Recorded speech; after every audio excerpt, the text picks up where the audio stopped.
Well, I have had the rifle out and done some shooting, so I figure I would report on what I've seen getting this rifle dialed in. So let's just start off with the break-in procedure on this rifle. I ran a full box of the Hornady 180 grain match ammo, and basically take 5 shots, clean it really well, do another 5 shots, clean it really well. Wasn't really focused on accuracy at all, was mostly just getting everything, again, broken in, making sure that there was no issues, and it shot fine. On that though, if you followed it at all, the Hornady match 180 grain for 7 PRC, there's been a bit of a kerfuffle lately about the velocity claims, because on the box they claim 2,975 feet per second, and that's going to be out of a 24-inch test barrel. So people found that it's really not running that hot. I've seen anywhere from 100 to 150 feet per second lower out of real 24-inch barrel rifles. Most recent video I've seen on it, Ron Spomer has put out a video and he documented roughly 115 or 125 feet per second lower, if I remember his numbers right. It may have been even 125 plus. And, you know, I've got 5 boxes of this stuff that I bought months ago because I thought I would have the rifle much earlier. And so I didn't know that the claimed velocity wasn't happening with this ammo until much too late. When I bought this ammo, everybody still thought that the advertised spec was accurate. But, you know, again, if you followed this, Hornady has had to change powders due to supply issues, and it's just not doing what they say. Didn't have any other problems with it, and out of my barrel, which is considerably shorter, this is a 20-inch barrel, I was actually getting under 2,700 feet per second average. 2,690 feet per second is what I averaged over all 20 shots out of this box, which, you know, is not the end of the world, but the difference between what I expected to get, which was closer to 2,800, it's a difference, right? It's a meaningful difference. But anyway, I don't want to rant too long on that. Let's get into what I've been doing. So this is a hunting rifle. That has been my intended goal with it the entire time. So all my testing I have done with Barnes LRX bullets. These are a polymer tipped copper bullet, 168 grains. Historically, I have tried the 6.5 caliber Barnes LRX bullets in a 6.5 Creedmoor, and I actually gave them away because that gun just didn't like them. This gun likes them quite a bit. So my first trip actually trying to get a load worked up, what I did was I took 3 different powders and I tested them with 2 different charge weights each. And let me briefly try to cover my theory of a load development for this gun. I'm not looking to min-max what I'm doing here. I don't really care about tenths of an inch when it comes to accuracy. My purpose in the first test was to get a baseline expectation. What sort of velocities could I expect? And were any of these powders obviously worse or better on accuracy?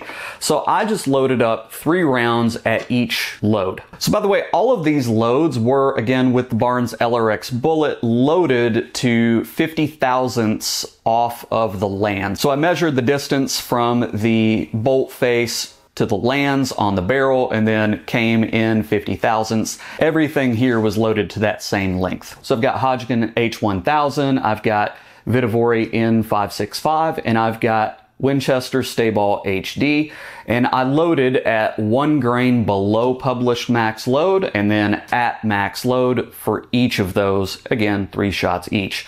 For the Vihtavouri N565, there was no published data with this bullet, so I averaged out some different bullet weights and comparative velocities between this powder and some other powders to try to find what I thought would be a fairly safe kind of range for that. So with the H1000, and you'll have to pardon my target, I originally marked this thing up with my data that I had written down, and I actually originally did everything upside down, so I had to kind of redo everything. The group sizes were measured correctly, but I had everything mislabeled because it got transposed. So we can start off with the H1000, 65 grains. I averaged 2,680 feet per second, and I just fired 3 shots, and that measured at 0.415 inches.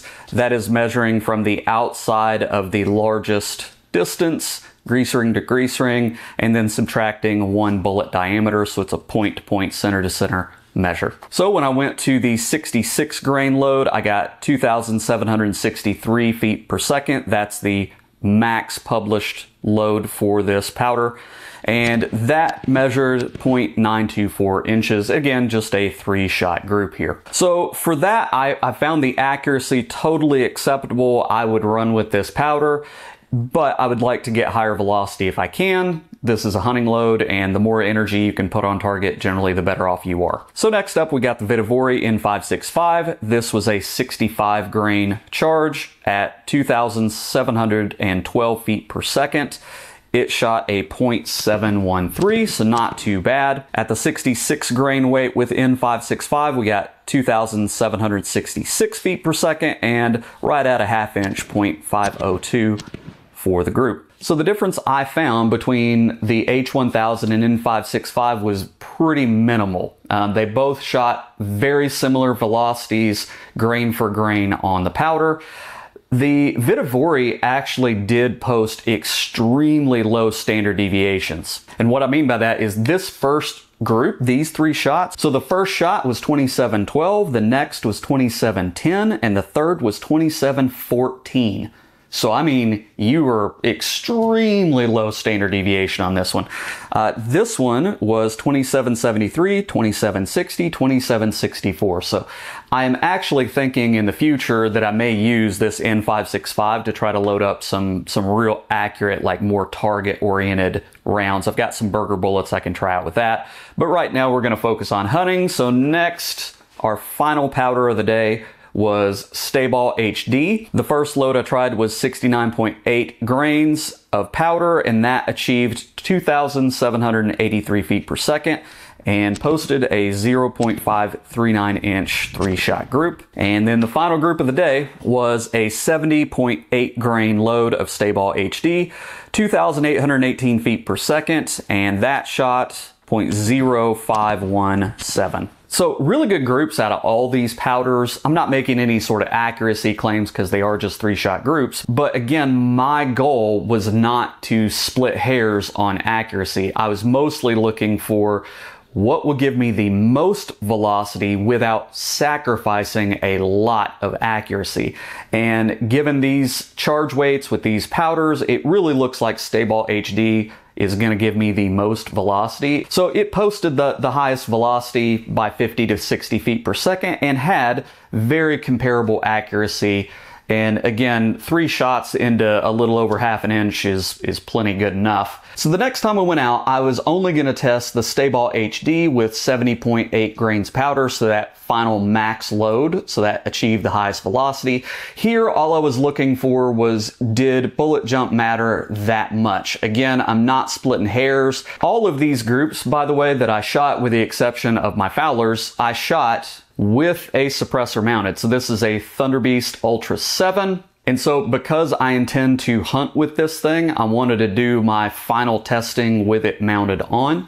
And so these 3 groups were all shot suppressed, and I really do like shooting with a suppressor. It really does lower that concussive blast. And even with ear protection, that can kind of hit you over time, especially because I'm shooting a short barrel Magnum rifle.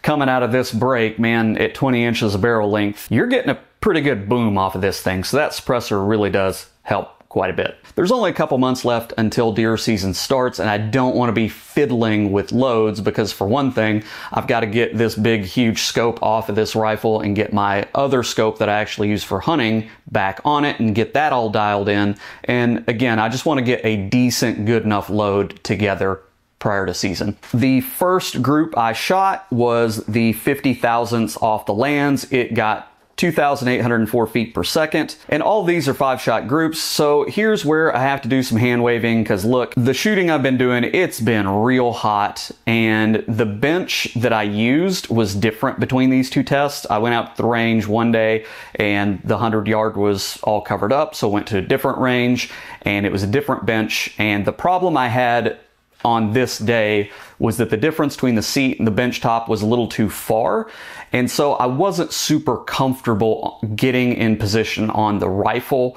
And I actually pulled a couple shots that were just clearly my fault because I was just not in good position. And this group kind of shows that. So the first 4 shots are this little group here, and then the last shot opened up. So this is a 1.276 inch group, but the first 4 shots were 0.656. So I think the accuracy was actually fine because, again, I pulled this shot just due to I was not in a good position on the rifle. It is what it is. The next group shows what happens whenever I was in a better position. So I went to my truck and I got a pad. It's basically, I carry a blanket in the truck, and so I wadded it up. It gave me an extra like 4 inches of seat height. I got in a much better position. So this was loaded 75 thousandths off the lands. It achieved a velocity of 2812, and the group was 0.455 inches.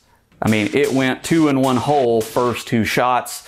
This was just fantastic. It felt good. It was good. Then the last group of the day, again, I pulled a shot because I had reset everything up. This was loaded 100 thousandths or 1/10 of an inch off the lands. It got 2,804 feet per second, and it was a 1.342 inch group. But again, this last shot was pulled. Basically, again, the reason I'm saying I was not comfortable is because I could only maintain my shooting position really well for a little bit, and then I would start to get uncomfortable and start moving around, and that's basically what happened with the last shot. The first 4 shots were into 0.642 inches. So again, my overall conclusions were seating depth may matter some, but the differences look to be pretty minimal whenever I look at these groups. I am, of course, going to go with this load because at the end of the day, I don't think it matters that much, but it clearly posted the best group.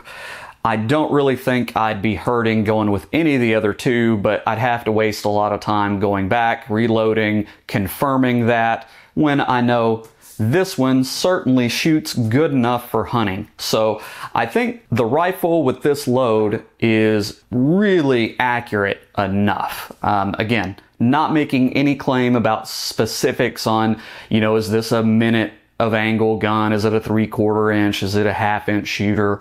I think clearly based on what I see, it is a very capable rifle. And I think with this load, it is shooting really good, and I don't want to waste time trying to prove it by shooting a bunch of groups. I don't need it to do that. I'm going to trust this rifle to hunt with. So from here on out, basically, I think I'm done getting this thing set up. So that's going to wrap the whole series, I think, up. This will probably be the last video I make because from this point on, all I really need to do before I go hunting is get this big scope off, put on my lighter hunting scope. I mean, this thing weighs like 2 pounds. I really have enjoyed the experience of putting this rifle together. I have learned a lot in that process. So one of the biggest things I learned was just how easy it is to assemble a very, very high quality bolt action rifle these days because of pre-fit barrels. You really just need the proper tools. And what are those proper tools? It's not even anything really fancy. You just need a good barrel vise, you need an action wrench, and you need a torque wrench. And after that, that's the hard part because then it's just a couple of action screws and getting everything to the proper torque and you're good to go. Everything just dropped in, everything fit great, everything feels great, everything shoots great. I really don't have any complaints. It's not cheap. At the end of the day, I do have quite a bit of money sunk into this rifle. And I mean, you can look up the parts I use to get an estimate of what they cost because, well, the prices have changed, I think, since I even bought all this stuff. But I'm very happy overall with the quality of the rifle. The quality of the groups seem to prove themselves. It's not a bench gun, it's a hunting rifle, and I am having zero problems getting below 1 inch. Again, and that's with hunting ammo, right? I mean, this is not a match bullet. This is a hunting bullet, and I'm getting really good looking shots out of this thing. So that's going to be it for me on this. If you've got any questions at all on this thing, or need any feedback, or you've got any input on anything I've done, feel free to leave a comment down below. As always, I appreciate your time. Thanks.